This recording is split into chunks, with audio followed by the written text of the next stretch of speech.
Price the Lord.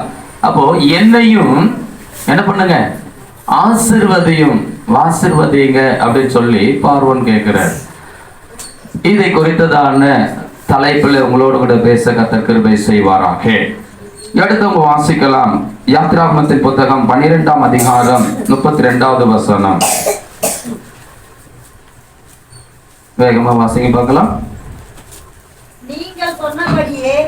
நீங்கள் சொன்னபடியே உங்கள் ஆடு மாடுகளை ஓட்டிக்கொண்டு போங்கள், என்னையும் ஆசீர்வதியுங்கள் என்றார். அன்பு தேவ பிள்ளைகளே, நல்லா யோசிச்சு பாருங்க. இந்த பார்வோன், யோசேப்பு எகிப்துக்கு வரும்பொழுது இருந்த பார்வோன் இவன் அல்ல. நல்லா புரிந்து கொள்ளுங்க. யோசேப்பு எகிப்துக்கு அடிமையாய் விற்கப்பட்டு வரும்பொழுது இருந்த பார்வோன் இவன் கிடையாது. அவனுடைய வழிமரபுல, புரியுதுங்களா, அவனுடைய வழிமரபுல வந்த வேற ஒரு பார்வோன் இவன். 400 வருஷம் எகிப்துல அந்த ஜனங்க அடிமையா இருந்து, அந்த அடிமைத்தனத்திலிருந்து கர்த்தர் அவங்கள மீட்டு கொண்டு வருவேன்னு சொல்லி என்ன பண்ணிருக்காரு, ஆபிரகாமுக்கு வாக்குத்தத்தம் கொடுத்திருக்கிறார். கொடுத்தாரா இல்லையா? உன் ஜனங்க எத்தனை வருஷம் இருப்பாங்க? 400 வருஷம் எகிப்துல அடிமைகளா இருப்பாங்க. ஆபிரகாம் கர்த்தருக்கு பலி செலுத்தும் பொழுது இந்த வார்த்தையை ஆபிரகாமுக்கு கர்த்தர் பேசுறார். இப்போ இந்த ஜனங்க அங்க 400 வருஷம் யார் அடிமைகளா இருக்க போறாங்க, இவருடைய சந்ததி என்பது யாருக்கு தெரியும்? ஆபிரகாமுக்கு தெரியும். சரி, கர்த்தருக்கு ஸ்தோத்திரம். இப்ப இந்த ஜனங்க எகிப்தில் இருந்து விடுதலையாக போறாங்க. எத்தனை வருஷம் கழிச்சு? 430 வருஷம் கழிச்சு எகிப்தில இருந்து விடுதலையாக போகிறாங்க. மோசை கொண்டு கர்த்தர் விடுதலை பண்ண போகிறார். அப்ப யோசேப்பின் காலத்தில் இருந்த பார்வோன் வேற. Price the Lord. புரியுதா இப்போ உங்களுக்கு? 400 வருஷம் கழிச்சு ஜனங்க பள்ளிக்கு பெருகிட்டாங்க. எத்தனை பேர் போனாங்க எகிப்துக்கு யோசேப்பு காலத்துல? 70 பேர் போனாங்க. எத்தனை பேர் போனாங்க எகிப்துக்கு? 70 பேர். யாக்கோபுடைய 12 பிள்ளைகள், அவங்களுடைய குடும்பம். யாக்கோபுடைய அந்த 12 குடும்பங்கள். அதுக்கு முன்னாடி யோசேப்பு எகிப்துக்கு அடிமையா விற்கப்பட்டு போயிட்டாரு. அவருடைய குடும்பம் எகிப்துல இருக்கு. ஆக மொத்தம் 70 பேர் என்று சொல்லி வேதம் அடையாளம் காண்பிக்கிறது. எத்தனை பேர் போனாங்க? 70 பேர் எகிப்துக்குள்ள போனாங்க. இப்போ ஏறக்குறைய 20 லட்சம் பேருக்கு மேல பெருகிட்டாங்க. கரங்களை தட்டி கர்த்தரை ஸ்தோத்திரம் பண்ணுங்க. ஹல்லேலூயா. ஒரு அடிமைத்தன வீடாகி எகிப்துக்குள்ளவே வைத்து தேவ ஜனங்களை பாதுகாத்து ஆசீர்வதித்து பழகி பெருக செய்ய என் தேவனாலே கூடும் என்று சொன்னால், இந்த உலகத்தில் இருக்கிற உபத்திரவம் பாடுகளுக்கு மத்தியில கர்த்தர்களை ஆசீர்வதித்து பெருக செய்ய முடியவே முடியாதா? முடியல. கரங்களை தட்டி கர்த்தரை மகிமைப்படுத்துங்க. ஹல்லேலூயா, ஹல்லேலூயா. நீ எந்த தேசத்துல இருக்கிற, எந்த நாட்டுல இருக்கிற, எந்த நிலைமையில இருக்கிற, எந்த சூழ்நிலையில இருக்கிற, எல்லாம் அவருக்கு தெரியும். மனுஷனுக்கு தெரியாம இருக்கலாம், அவருக்கு தெரியும். அந்த நிலைமை, அந்த சூழ்நிலைக்கு மத்தியில உங்களை பழிகி செய்ய பெருக செய்ய கர்த்தர் உண்மை உள்ளவராக இருக்கிறார். ஹல்லேலூயா. எவ்வளவு பாதுகாப்பு! அவங்களை எப்படி அவர் பாதுகாத்து இருந்தா இந்த அளவுக்கு அவங்க பெருகுவாங்க. யோசிச்சு பாருங்க அன்பு தேவ பிள்ளைகளை. இப்போ பள்ளிக்கு பெருகி அங்கிருந்து வாக்குத்தத்தம் பண்ணப்பட்ட கானான் தேசத்துக்கு உங்களை அழைச்சிக்கிட்டு வரணும். அந்த 400 வருஷம் கழிச்சு உருவாக்கி இருக்கிற பார்வோன் தான் சொல்லுவாங்க. எகிப்துல வருகிற ஒவ்வொரு அரசர்களையும் பார்வோன் சொல்லி அந்த பெயர்லேயே தான் வழங்கப்படும் அவங்களுக்கு. அதனால இவங்க காலத்துல, விடுதலை பெறக்கூடிய காலத்துல இருந்த பார்வோன் இவங்களை போக விட்டானா? எடுத்தவங்க வாசிச்சு பாருங்க அன்பு தேவ பிள்ளைகளை.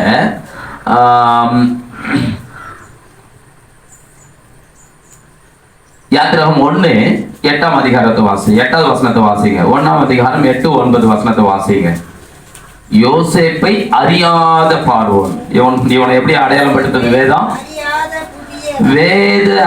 யோசேப்பை அறியாத புதிய ராஜா ஒருவன் எகிப்திலே தோன்றினான். தன் ஜனங்களை நோக்கி,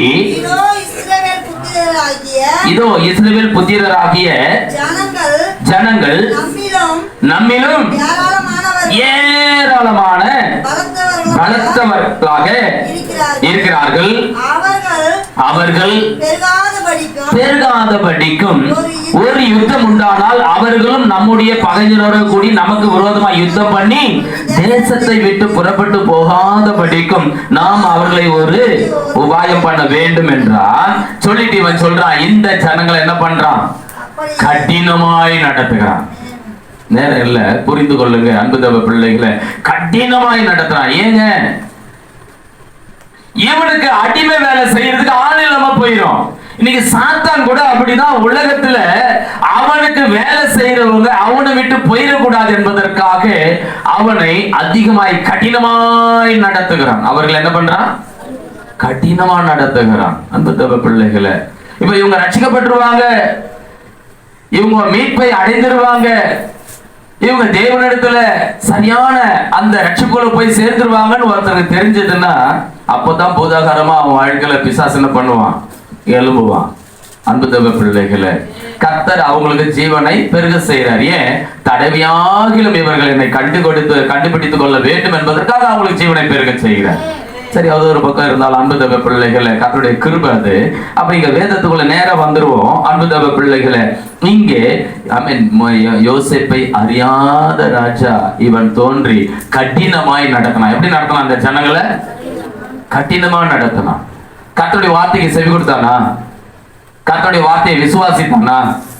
கர்த்தருடைய வார்த்தைக்கு கீழ்ப்படிச்சானா? ஆனா யோசேப்பு காலத்துல இருந்த ராஜா என்ன பண்ணான்?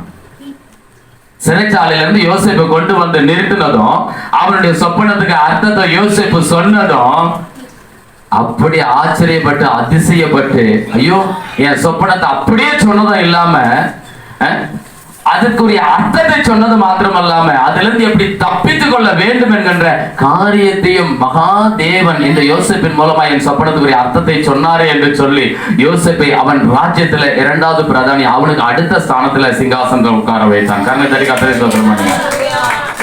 ஹல்லேலூயா. இந்த யோசேப்புடைய விரல் அவனுடைய உத்தரவு இல்லாம ஒருத்தனம் கையும் காலையும் ஆட்ட கூடாது, அசைக்க கூடாதுன்னு சொல்லிட்டான். இப்ப அந்த ராஜாவுடைய காலத்துல ஒரு ஆசீர்வாதம் இருந்தது. எகிப்துல ஒரு பெருக்கம் இருந்தது. 7 வருஷம் அந்த பஞ்சகாலம் முடிகிற வரைக்கும் அன்னம் தண்ணி ஆகாரம் குறையாமல் இருந்தது எகிப்துல. எந்தெந்த தேசத்துல இருந்தெல்லாம் ஆகாரம் கொள்ளும்படி எகிப்துக்கு ஜனங்க ஓடி வந்தாங்க. அந்த அளவிற்கு கர்த்தர் அன்னம் தண்ணி ஆகாரங்களை களஞ்சியங்களை எல்லாத்தையும் ஆசீர்வதிச்சு வச்சார். ஏங்க, நான் தெளிவா சொல்றேன், ஆசீர்வதிக்கப்பட்ட பிள்ளைங்க, வாக்குத்தத்தம் பண்ணப்பட்ட பிள்ளைங்க, தேவனுடைய பிள்ளைகளாகிய உங்களை யார் ஆதரிக்கிறார்களோ, யார் உங்களை நேசிக்கிறார்களோ, யார் உங்களுக்கு ஆதரவாய் இருக்கிறார்களோ, யார் உங்களை கடினமாய் நடத்தாமல் இருக்கிறார்களோ அவர்கள் ஆசீர்வதிக்கப்படுவார்கள். ஹல்லேலூயா. யோசேப்பை அவன் அங்கீகரித்தான், அவனை உயர்த்தினான், அவனுக்கு வேண்டியவைகள் எல்லாம் செய்தான். அவனுடைய தகப்பனுடைய வீட்டார் எல்லாரையும் அவங்களுக்கு ஒரு தேசத்தை, கூசன் நாட்டை கொடுத்தான். இந்த அளவுக்கு செய்தான். எகிப்து நல்ல ஆசீர்வாதமா இருந்தான், அவனும் நல்ல ஆசீர்வாதமா இருந்தான். ஆனால் அவனுடைய வழிமரபில் வந்த இந்த பார்வன் என்ன பண்றான்? ஜனங்களை கடினமா, இதுவும் கர்த்தருடைய காரியம் தான். ஏன்னா 430 வருஷம் கழிச்சு இவங்க அடித்த வந்த வீடாக எகிப்துல இருந்து புறப்பட்டு வரணும், கர்த்தருடைய வார்த்தை இவங்களை வீட்டு கொண்டு வரணும்னு சொல்லி. இப்ப வீட்டு கொண்டு வரும்போதுக்கு ஈவன் என்ன பண்ணல? இருதயத்தை விட்டு கொடுக்கல, கர்த்தருடைய வார்த்தைக்கு செவி கொடுக்கல. மோசே போய் சொல்றாரு, நான் என் ஜனங்களை போய் கர்த்தருக்கு ஆராதனை செய்யணும், எங்க போக வீடு, உங்களை போக விட்டுட்டா எங்களுக்கு யாரையா அடிமை வேலை செய்வா, புடிச்சு வைக்கணும்னு நினைக்கிறேன். அன்பு தேவ பிள்ளைகளை, அங்கே கர்த்தர் என்ன பண்றாரு?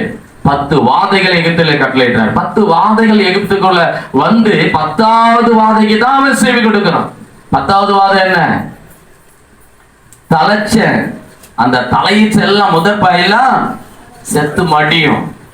கர்த்தருடைய வாதை உள்ள வரும் பொழுது அப்ப உங்களை போக விடுவான். கர்த்தர் சொல்றாரு.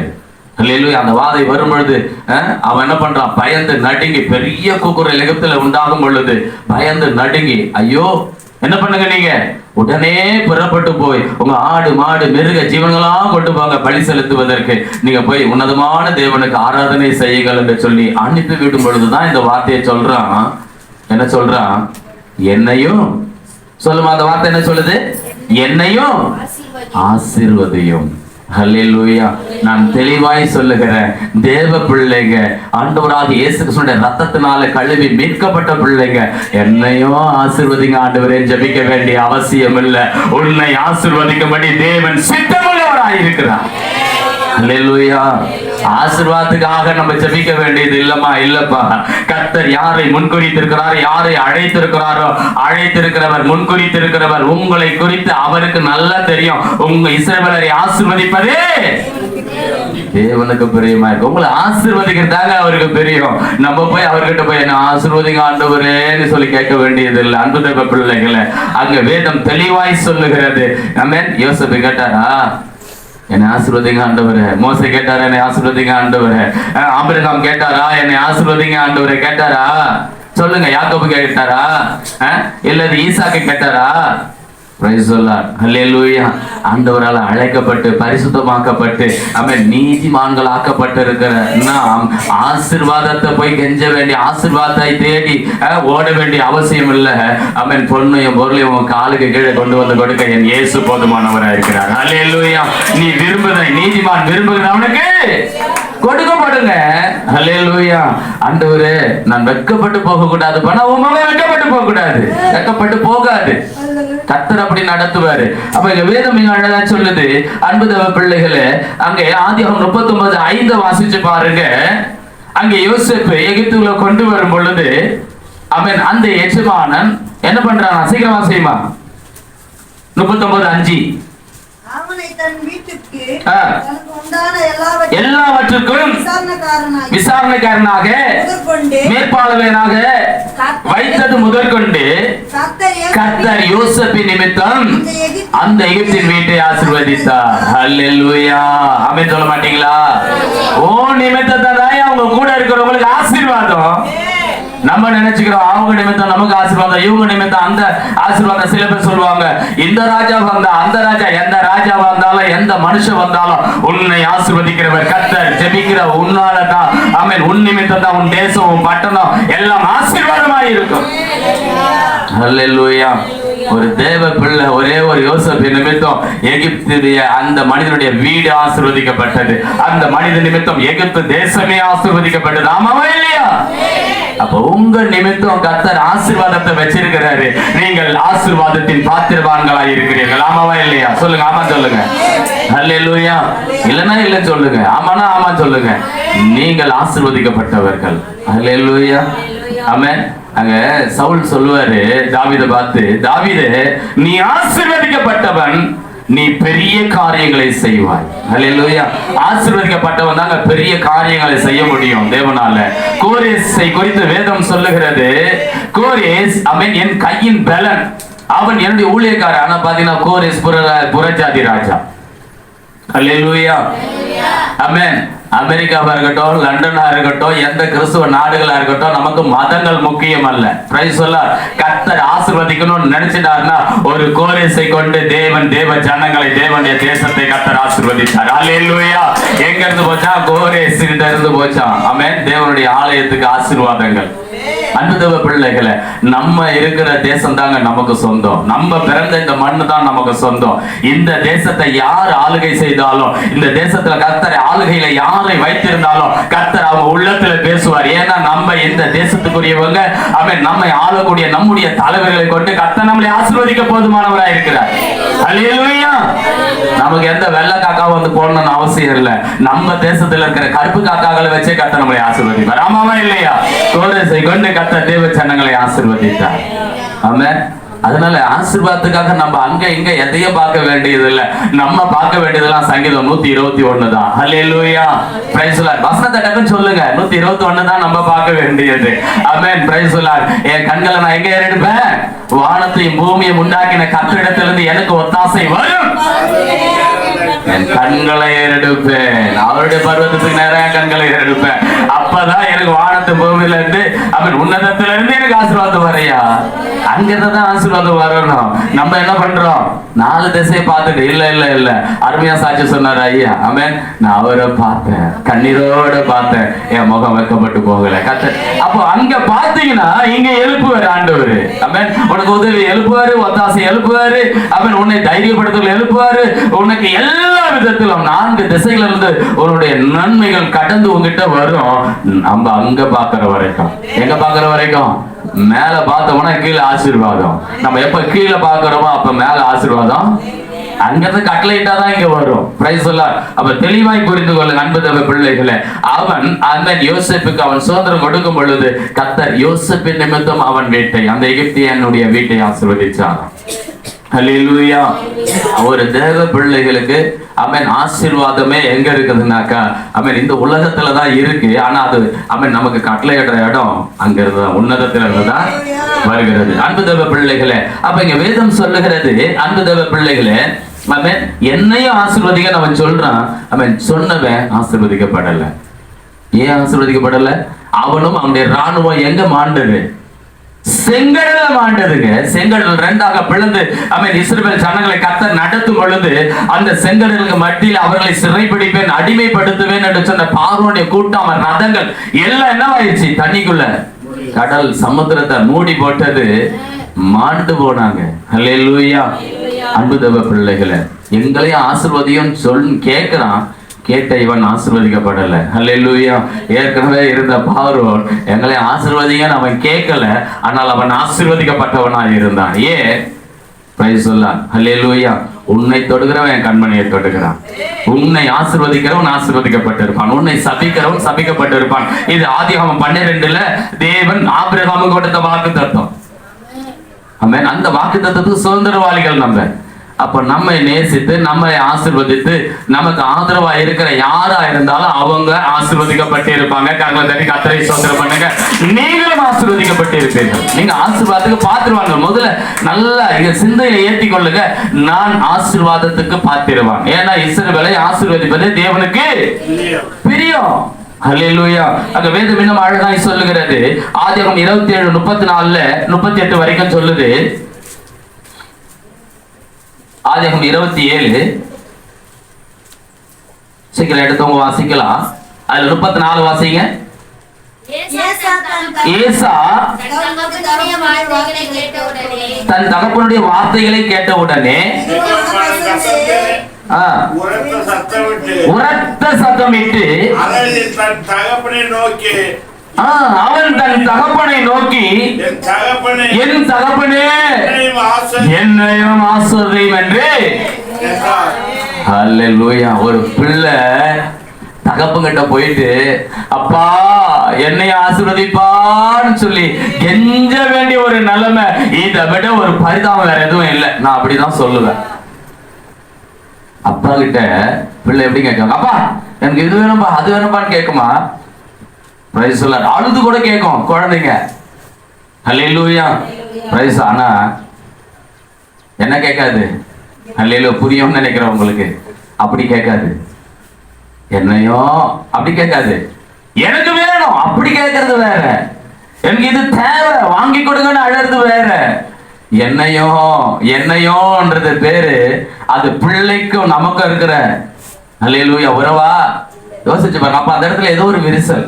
அன்பு தேவ பிள்ளைகளை, அப்ப இந்த இடத்துல ஏசா விரும்பியும் அதை பெறாமல் போனானா? ஏசா என்ன பண்ணல? அதை விரும்பி, அந்த ஆசீர்வாதத்தை விரும்பியும். எபிரேயர் 12:17 வாசிங்க. 16:17 எபிரேயர். சீக்கிரமா எடுங்க, நேரம் இல்ல. கர்த்தருக்கு ஸ்தோத்திரம். 12ல எபிரேயர் 12ஆம் அதிகாரம் 16-17. யாவரோடும் சமாதானமாய் இருக்கவும் பரிசுத்தமுள்ளவர்களாய் இருக்கவும் நாடுங்கள். பரிசுத்தம் இல்லாமல் ஒருவனும் கர்த்தரை தரிசிப்பதில்லை. எபிரேயரமா? ஆமாய்யா. எபிரேயர்ல 12ஆம் அதிகாரம் 12-14 ஐயா. 16. ஒருவனும் வேசி கள்ளனாகவும் ஒருவேளை சேஷ்ட புத்திர பாகத்தை விற்று போட்ட வாசிங்க ஏசாவை போலவும் சீர்கெட்டவனாகவும் இராதபடிக்கு எச்சரிக்கையாயிருங்க. இவன் ஏன் அங்க கெஞ்சினானுங்க? எபிரேயர்ல சொல்றாரு. ஆக்கியோன் மீண்டும் வாசனது வாசியுமா. ஒருவனும் வேசி கள்ளனாயாவது ஒருவேளை போஜனத்துக்காக சேஷ்ட புத்திர பாகத்தை தலைச்சம் பிள்ளைக்குரிய ஆசீர்வாதத்தை பிள்ளைன்ற அந்த உரிமையை விற்று போட்ட ஏசாவை போல சீர்கெட்டவனாக இராதீங்கள் என்று எச்சரிக்கையாயிருங்கள். அதுக்கு வசனம். ஏனென்றால் பின்பு அவன் அந்த ஆசீர்வாதத்தை ஆசீர்வாதத்தை சுதந்தரித்துக் கொள்ள பெற்றுக்கொள்ள விரும்பியும் ஆகாதவர் என்று தள்ளப்பட்டார். அல்லேலூயா.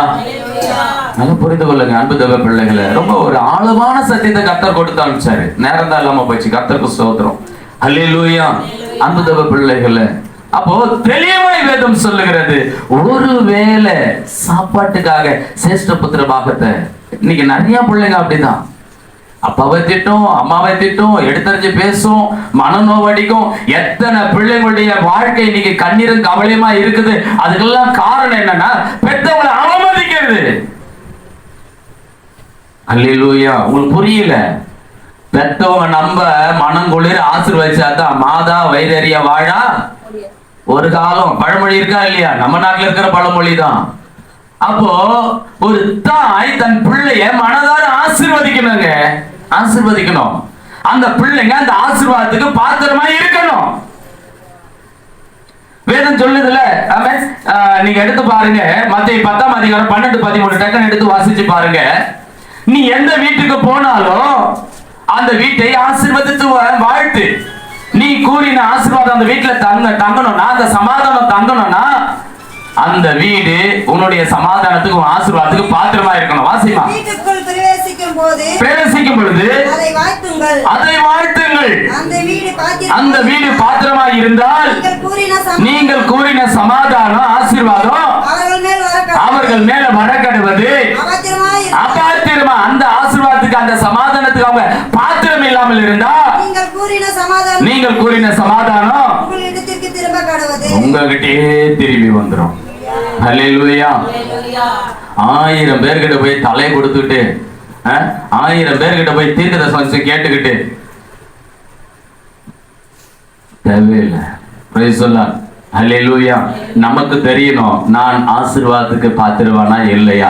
நம்ம உள்ளத்துக்கு தெரியும் நான் ஆசீர்வாதத்துக்கு பாத்திரவானா இல்லையா, நான் ஆசீர்வாதத்துக்கு பாத்திரவானா இல்லையா. நமக்கு நல்லா தெரியும், நம்ம சிந்தைக்கு தெரியும் நம்ம என்ன செஞ்சுக்கிட்டு இருக்கிறோம், என்ன பண்ணிட்டு இருக்கிறோம், நம்முடைய கிரியைகள் என்ன, நம்முடைய சிந்தைகள் என்ன, நம்முடைய ஓட்டை என்ன, நம்ம பிரயாசம் என்ன, நல்லாவே நமக்கு தெரியும். கர்த்தருக்கு நமக்கு இருக்கிற உறவு என்ன. அல்லேலூயா. பிரைஸ் சொல்லார். ஆமென். அப்போ நாம் ஜெப கூட்டங்கள் வைப்பது நல்லது, கூடி ஜெபிக்கிறது நல்லது. நீங்கள் ஆசீர்வாதமா இருக்கணும் இந்த வருஷம் சொன்னா, உங்க குடும்பம், உங்க வீடு, உங்க பிள்ளைங்க எல்லாம் ஆசீர்வாதமா இருக்கணும். உங்க மிருக ஜீவங்கள் எல்லாம் ஆசீர்வாதமா இருக்கணும்னா பாத்திரவான்களாய் மாறணும். எப்படி மாறணும்? அந்த ஆசீர்வாதத்துக்கு அந்த சமாதானத்துக்கு பாத்திரவான்களாய் மாறணும். இயேசு கிறிஸ்து ஏற்கனவே நம்மை பாத்திரவான்களாய் மாற்றிட்டார். ஆமாவா இல்லையா? அவருடைய வெளியேற ரத்தத்தினால பாவங்களால நம்மை கழுவி சுத்திகரித்து நம்மை பரிசுத்தவான்களாக்கிட்டாரு, பாத்திரவான்களாக்கிட்டாரு. பாத்திரவான்கள் ஆக்கின பிறகு ஆண்டவர் சொல்றாரு, நீங்கள் கரை திரை அற்றவர்களாய். எப்படி இருக்கணுமா? கரையே இருக்கக்கூடாது, திரையே இருக்கக்கூடாது, மறைவு இருக்கக்கூடாது, கரையே இருக்கக்கூடாது. அல்லேலூயா. அன்பு தேவ பிள்ளைகளை, அப்படி ஜீவிக்கணும். நம்ம கர்த்தருடைய ராஜ்யத்துக்குள்ள, ஆண்டவருடைய ராஜ்யத்துக்குள்ள சேர்க்கப்பட்டு இருக்கிறோம். இயேசு கிறிஸ்துவை கரம் பற்றி அவருடைய பாதையை அடிச்சுவடுகளை பின்பற்றி போக வந்திருக்கிறோம். பின்னிட்டு பார்க்கிறவன் தேவனுடைய ராஜ்யத்துல பிரவேசிக்க முடியாது. அல்லேலூயா. அப்ப அவரை பின்பற்றி வந்திருக்கிற நம்ம எப்படி இருக்கணுமா? கரை திரையற்றவர்களா இருக்கணுமா? பழுது இல்லாம இருக்கணும், கரை திரை இல்லாம இருக்கணும். அன்பு தேவ பிள்ளைகளே, ஆனால் இந்த ஏசா ஒரு பைத்தக்கூழ் கஞ்சிக்காக யாக்கோபிடத்துல என்ன பண்ணிட்டான்? சேஷ்டபுத்திர பாகத்தை விட்டு போட்டுட்டான். சேஷ்டபுத்திர பாகத்தை விட்டு போட்டுட்டான். ஆனா அப்பாவுக்கு ஆசீர்வாதத்தை யாருக்கு கொடுக்கணும்னு ஆசை? ஏசாவுக்கு கொடுக்கணும்னு ஆசை. ஏன்னா அவன் தான் தன்னுடைய இருதயத்துக்கு ஏற்றவன். ஏசா ஏன்? அவன் தான் நல்ல வேட்டையாடி ருசிகரமான பதார்த்தங்களை கொண்டு வந்து தன் தகப்பனுக்கு நல்ல வாய்க்கு ருசியான பதார்த்தங்களை சமைச்சு கொடுக்கிறவன். ஆனால் அவன் ஆசீர்வாதத்துக்கு பாத்திரவானான்னு பாத்தீங்கன்னா இல்ல. ஹல்லேலூயா. ஆசீர்வாத பாத்திரவானா பாத்தீங்கன்னா இல்ல. ஏன் அவன் ஆசீர்வாதத்துக்கு பாத்திரவானா இல்லாம போனான்? ஆண்டவர் அவனை வெறுத்தாரா, ஒதுக்குனாரா, தள்ளினாரா? கிடையாது. அவன் எங்க அவன் பாத்திரம் இல்லாமல் போகிறான். தேவன் அவனுக்குன்னு ஒரு ஆசீர்வாதத்தை கொடுத்திருக்கிறாரு. பிள்ளைன்ற ஒரு ஆசீர்வாதம், தலைச்சென்ற ஒரு ஆசீர்வாதம், முதற் பலன்ற ஒரு ஆசீர்வாதம் கொடுத்திருக்கிறாரு. ஏன்னா வேதம் பிரமாணம் சொல்லுகிறது, முதற் தலையீற்று எல்லாம் தேவனுக்குரியதுன்னு சொல்லிட்டாரு. அவன் தேவனுக்குரியவன். ஆமென். முதல் கர்ப்பம் திறந்து பிறக்கிற தலைச்சம் எல்லாம் யாருக்குரியதா? அவருக்குரியதுன்னு சொல்லி வச்சிருக்கிறாரு. ஹல்லேலூயா. அப்போ இவன் கர்த்தருக்குரியவன். ஆனால் கர்த்தருக்கு கீழ்ப்படிந்து விசுவாசித்து நடந்தான் பாத்தீங்கன்னா இல்ல. உயிர் போனா பரவாயில்ல, போயிட்டு போட்டோம். கர்த்தர் என்னுடைய தலைச்சனுக்குரிய ஆசீர்வாதத்தை நான் தரமாட்டேன்டான்னு சொல்லி தம்பிக்கு சொல்லி இருக்கணுமா இல்லையா? யாக்கோபு கேட்கிறான், உனக்கு பைத்தம் முழு வேணும்னா உன் சேஷபுத்திர பாகத்தை அந்த தலைச்சனுக்குரிய ஆசீர்வாதத்தை எனக்கு கொடுறான்னு கேட்கிறான் யாக்கோபு. இவன் என்ன சொல்லி இருக்கணும்? நான் செத்தாலும் சாவரேன்டா, என்னுடைய ஆசீர்வாதத்தை தேவன் எனக்கு கொடுத்திருக்கான அந்த ஸ்லாக்கியத்தை, பிள்ளைன்ற உறவை நான் எந்த விதத்துல விட்டு கொடுக்க மாட்டேன். கர்த்தரை கர்த்தரை ஸ்தோத்திரம் பண்ணுங்க. இன்றைக்கு பிசாசு கூட உங்களோட கூட போராடி கொண்டு இருக்கலாம். ஓ அப்பா, பிள்ளைன்ற ஒரு உறவை இயேசு கிறிஸ்து அவருடைய ரத்தத்தினால் ஏற்படுத்தி கொடுத்திருக்கிறார். ஒரு உறவை ஏற்படுத்தி கொண்டிருக்கிறாரு. அவர் அந்த அப்பா உறவை விட்டுட்டு நீ வந்தீங்கன்னா நான் உனக்கு இதை தருவேன். ஏசப்போட பேசணும்னா இல்லையா? மனுஷன் அப்பத்தினாலே மாத்திரமல்ல, தேவனுடைய வாயிலிருந்து பிறப்புற ஒவ்வொரு வார்த்தையினாலும் பிழைப்பான் கர்த்தர் மறுஉத்தரவு கொடுக்கிறாரு. பிசாசு என்ன கேட்கிறான் ஏசப்பாட்ட வந்து, இந்த கல்லுகள் அப்பங்களாக்கி சாப்பிடும் சொன்னா இல்லையா? ஆண்டவர் என்ன சொல்றாரு? அப்பத்தினால மாத்திரம் இல்லப்பா, தேவனுடைய வாயிலிருந்து பிறப்படுகிற ஒவ்வொரு வார்த்தையினாலும் மனுஷன் பிழைப்பான். ஹல்லேலூயா, ஹல்லேலூயா. அப்போ இந்த ஏசா என்ன சொல்லி இருக்கணும்? யாக்கோபே, என் சேஷ்டபுத்திர பாகத்தை கேட்கிறியே, அதுவும் நான் பசியில சாக கிடக்கிற, நாக்க வாட்டி கண்ணு இருட்டிட்டு சாக கிடக்கிற நிலைமையில, ஒரு சகோதர பாசம் இல்லாம, அன்பு இல்லாம, என்னை காப்பாற்றணும் முயற்சி இல்லாம நிரம்பாத்தி என்னுடைய சேஷபுத்திர பாகத்தை கேட்கிறியேடா. அப்படியே சத்தாலும் பரவாயில்லடா, நான் செத்துட்டு போறேன். ஹல்லேலூயா. அப்பா பிள்ளைன்ற அந்த உறவை, என்னுடைய சேஷபுத்திர பாகத்தை உனக்கு நான் கொடுக்க மாட்டேன்னு சொல்லியிருக்கலாம்ல. Price the Lord. அன்புதவ பிள்ளைகளே, ஆசீர்வாதம் என்பது உங்களுடைய வைராகியத்துல இருக்குதுங்க. கர்த்தரிடத்துல நீங்க எந்த அளவுக்கு வைராகியமா இருக்கிறீங்களோ, கர்த்தரை நீ ஆசீர்வதிக்காம நான் அவரை போக விட மாட்டேன்ற யாக்கோபை போல வைராகியமா அவரை நீங்க பிடிச்சிருக்கிறீங்களோ, அந்த அளவுக்கு கர்த்தர் உங்களை கைவிடவே மாட்டார். கண்ணை தட்டி கர்த்தரை ஸ்தோத்திரம் பண்ணுங்க. ஹல்லேலூயா. அன்பு பிள்ளைகளே, ஆசீர்வாதம் சும்மா ஆண்டவர் இவங்களை ஆசீர்வதிச்சாரு, அவங்கள ஆசீர்வதிச்சாரு, இந்தியா ஆசீர்வாதம் எப்படி ஆசீர்வதிச்சாரு? எப்படி ஆசீர்வாதத்தை சுதந்திரிச்சாங்க? அவங்க ஆசீர்வாதமா எப்படி மாற்றப்பட்டாங்க? என்னையும் ஆசீர்வதிக்க சொன்ன இந்த பார்வோன் ஆசீர்வதிக்கப்படல. ஹல்லேலூயா. என்னையும் ஆசீர்வதிக்க சொல்லி அழுது கெஞ்சின இந்த ஏசா ஆசீர்வதிக்கப்படல. ஏன்? ஹல்லேலூயா. அந்த வேதம் தெளிவாய் சொல்லுது எபிரேயர்ல 12ல. அது பிறகு அந்த ஆசீர்வாதத்தை, அந்த சேஷபுத்திர பாகத்தின் ஆசீர்வாதம் பெற நினைத்தோம், ஆகாதவனாய் தள்ளப்பட்டு போயிட்டானா.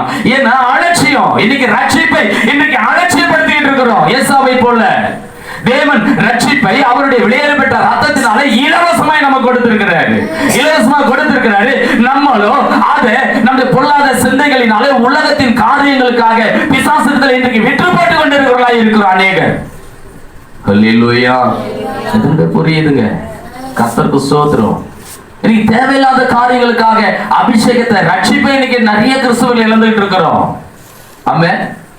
தேவன் நம்மை ஆசீர்வதிக்க சித்தம் உள்ளவரா இருக்கிறாரு. அதுக்காக தான் நமக்கு சேஷபுத்திர பாகத்தை, அப்பா பிள்ளை என்ற உறவை நமக்கு ஏற்படுத்தி கொடுத்தார். நாம் யார் என்பது நமக்கு நல்லாவே தெரியும். நாம் ஒளிவ கிளைகள் அல்ல, நாம் சுபாவ கிளைகள். நம்ம யாரு? சுபாவ கிளைகள். வேதம் அழகாய் சொல்லுகிறது, அந்த ஒளிவ கிளைகளையே கர்த்தர் விட்டு வைக்காமல் என்ன பண்ணார்? வெட்டி எறிந்தார் என்று சொன்னால், சுபாவ கிளைகளாகிய நீங்கள் உங்களை உயர்த்தாதபடிக்கு ஜாக்கிரதையா இருங்க. ஜாக்கிரதையா இருங்க. பெருமையான காரியங்களை செய்யாதீங்க. ஹல்லேலூயா.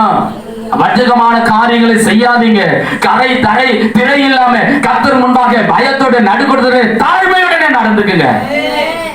தெளிவா சொல்றாரு. சுபாவ கிளைகளை நானே எப்படி விட்டு வைப்பேன்? ஜாக்கிரதையா இருங்க. ஏன்னா ஒளிவ கிளைகளை வெட்டி சுபாவ கிளைகளாக உங்களை அந்த ஒளிவ மரத்தில் நான் என்ன பண்ணிருக்கிறேன்? ஒட்ட வச்சிருக்கிற தூர இருந்த நம்மை அருகில கொண்டு வந்து அவர்களோடு கூட நம்ம என்ன பண்ணிருக்கிறாராம்? ஒப்புரவாக்கி இருக்கிறாராம், சமமாக்கி இருக்கிறாரு. நம்மை ஒளிவ கிளைகளை மாற்றி இருக்கிறாரு. அப்ப ஒளிவ கிளைகளாய் நாம் மாற்றப்பட்டு இருக்கிறோம். ஆனால் நாம் சுபாவ கிளைகள். அல்லேலூயா. அதனால இந்த உலகத்துக்கு ஒத்த வேஷம் போடாம, ஆமென், கரைதரையற்றவங்களா தெய்வ பயத்தோட தாழ்மையை தரிச்சுக்கிட்டு ஆண்டவரை விசுவாசித்து அவர் நிச்சயம் என்னை நடத்துவார் என்ற நம்பிக்கையோடு அவரை பின்பற்றி வாங்க. முடிவு பரியந்தம் அவர் உன்னை கைவிடவே மாட்டார். அல்லேலூயா. ஹல்லேலூயா. கொண்டு வந்த வார்த்தை முழுவதும் பேச முடியாவிட்டாலும் கர்த்தர் உங்களை ஆசீர்வதிப்பாராக. அன்பு தேவ பிள்ளைகளே, ஆகவே இன்றைக்கு கர்த்தர் நமக்கு சொல்லுகிற சரியான ஒரு வார்த்தை, ஆமென், என்னையும் ஆசீர்வதிங்கன்னு. ஆமென். தவறு செஞ்சவங்க தான், ஆசீர்வாதத்தை இழந்தவங்க தான் அப்படி கெஞ்சி கதறணுமே தவிர ஆசீர்வதிக்கப்பட்ட தேவ ஜனங்க மத்திய 6ஆம் அதிகாரத்தில் சொல்லுகிறபடி முதலாவது தேவனுடைய ராஜ்யத்தின் நீதியின் தேடுகள், அப்பொழுது இவைகள் உங்களுக்கு கூட கொடுக்கப்படும். கர்த்தரை தட்டி கர்த்தரை ஸ்தோத்திரம் பண்ணுங்க. நம்ம ராஜ்யத்தின் நீதியை தேடக்கூடிய பிள்ளைங்க. அல்லேலூயா. இன்மேல் மேலானவைகளை, இந்த கீழானவைகள் அல்ல, மேலானவைகளை தேடக்கூடியவங்க. நீ மேலானவை தேட தேட தேட இந்த பூமிக்குரிய அத்தனை ஆசீர்வாதங்கள் உங்களுக்கு மாறும். கர்த்தரை கர்த்தரை ஸ்தோத்திரம் பண்ணுங்க. அல்லேலூயா. நன்மையும் கிருபையும் ஜீவனும் நாளெல்லாம் உங்களை தொடருங்க தொடருங்க. அல்லேலூயா. தேவ பிள்ளைகளை, இன்றைக்கு நம்ம வாழ்க்கையில நன்மையும் கிருபையும் தொடரணும்னா நம்ம என்ன பண்ணணும்? கர்த்தரை விசுவாசித்து, அவருக்கு பயந்து, தாழ்மையை தரிச்சுக்கிட்டு விசுவாசத்தோடு அவரை பின்பற்றி வரணும். அல்லேலூயா. ஆகவே இன்றைக்கு தெளிவாய் சொல்லுகிற வசனத்தை நீங்க குறிச்சு வச்சுக்கீங்க, வாசிக்க வேண்டாம், நேரம் இல்லை. ஆபிரகாம், ஆமென், ஆதியாகமம் 2ஆம் அதிகாரம் 24ஆம் அதிகாரம் 1வது வசனம். ஆபிரகாம் வயது முதிர்ந்தவனாய் இருந்த பொழுதும் கர்த்தர் ஆபிரகாமை சகல காரியத்திலும் ஆசீர்வதித்தாரா. இன்னைக்கு கர்த்தர் நம்மை சகல காரியத்திலும் ஆசீர்வதிக்கக்கூடியவராய் இருக்கிறார். ஆமென். ஆபிரகாம் போய் ஆண்டவர்கிட்ட போய் கேட்டாரா, ஆண்டவரே என்னையும் ஆசீர்வதிப்பா, என்னையும் ஆசீர்வதிப்பா கேட்டாரா? இல்ல. அல்லேலூயா. அவன் தகப்பன் வீட்டுல ஆபிரகாம் இருக்கும் பொழுது கர்த்தர் ஆபிரகாம் இடத்துல போயிட்டு ஆண்டவர் பேசுறாரு, நீ என்ன பண்ணு, நான் காமிக்க தேசத்துக்கு போகும்படி வாப்பா, நான் உன்னை ஒரு தேசத்துக்கு அனுப்ப போறேன்னு சொல்லி கூப்பிட்டதும் ஆபிரகாம் கீழ்ப்படிந்து வந்தார். இன்னைக்கு நம்ம எல்லாம் அப்படிதான். ஆண்டவர் நமக்கு ரட்சிப்பை கொடுத்து கூப்பிட்டதும் கீழ்ப்படிச்சு வந்திருக்கிறோமா இல்லையா? நம்ம நேரம் காலம் பார்க்காம, சூழ்நிலைகள் பார்க்காம, உறவுகளை பார்க்காம, இந்த உலகத்தை பார்க்காம எல்லாத்தையும் விட்டுட்டு ஆண்டவர்கிட்ட வந்திருக்கிறவங்களை ஆண்டவர் வெறுமையா அனுப்புவாரா? வெறுமையா விடுவாரா? அதே பஞ்சத்திலே வச்சிருப்பாரா?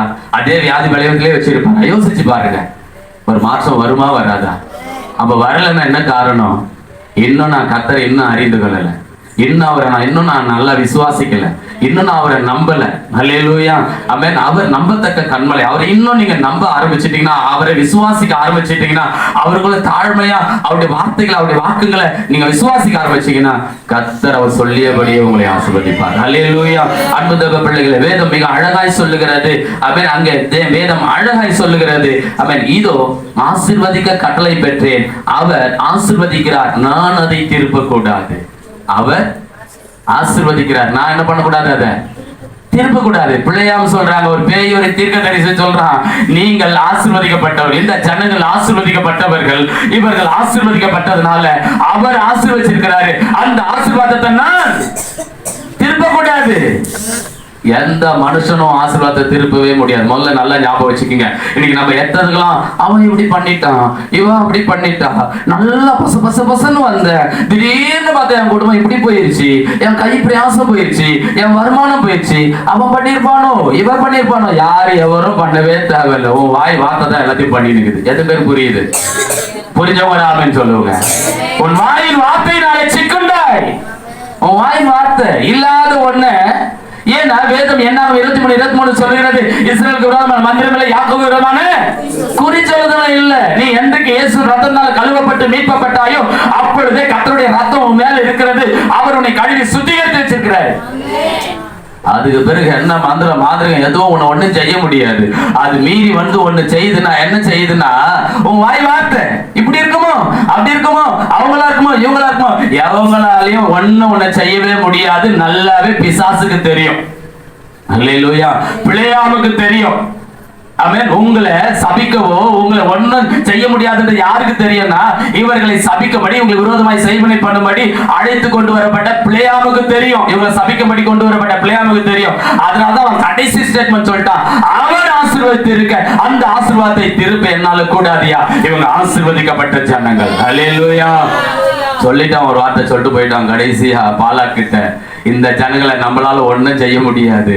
ஆமென். இந்த ஜனங்களை அழிக்கணும்னா ஒரே ஒரு காரியம் தான், அந்த ஜனங்கள் முன்னாடி பாவத்தை கட்டவிழ்த்து விடு, பாவத்தை கட்டவிழ்த்து விடு. உன் ஜனகத்துல, உன் தேசத்துல அவங்க பாவம் செஞ்சாங்கன்னா அவங்க தேவன் அவங்களுக்கு விரோதமா எழுப்புவாரு. ரகசியத்தை சொல்லிட்டு போனான், மறைமுகமா சொல்லிட்டு போனான். வெளிப்படுத்தல இருக்குது. அன்பு தேவ பிள்ளைகளை, ஆகவே தான் சொல்லுகிறேன், பாவம் செய்யாதபடி நம்ம கால்களை விளக்கி, அக்கிரம சிந்தை கொள்ளாதபடி நம் எண்ணங்களை விளக்கி, தேவனுக்கு பயந்து அவருக்கு அஞ்சி நாம் கீழ்ப்படிந்து இந்த ஆண்டு நடப்போம். கர்த்தர் சொல்லியபடியே உங்களை ஆசீர்வதித்து உயர்த்த அவர் போதுமானவரே. கர்த்தரை கர்த்தரை ஸ்தோத்திரம் பண்ணுவோம். அல்லேலூயா. ஆகவேதான் கர்த்தர் சொல்றாரு, ஆமென். இன்றைக்கு கர்த்தருடைய வார்த்தை, அன்பு தேவ பிள்ளைகளே, ஆமென், பிதாவை நோக்கி அந்த ஜனங்களை சபிக்க வேண்டாம், அவர்கள் ஆசீர்வதிக்கப்பட்டவர்கள். அந்த ஜனங்களை நீ சபிக்க கூடாது. ஒருத்த உனக்கு மறைவா விரோதமா சபிக்கணும்னு எழுப்புனா கூட கர்த்தர் விட மாட்டாருங்க.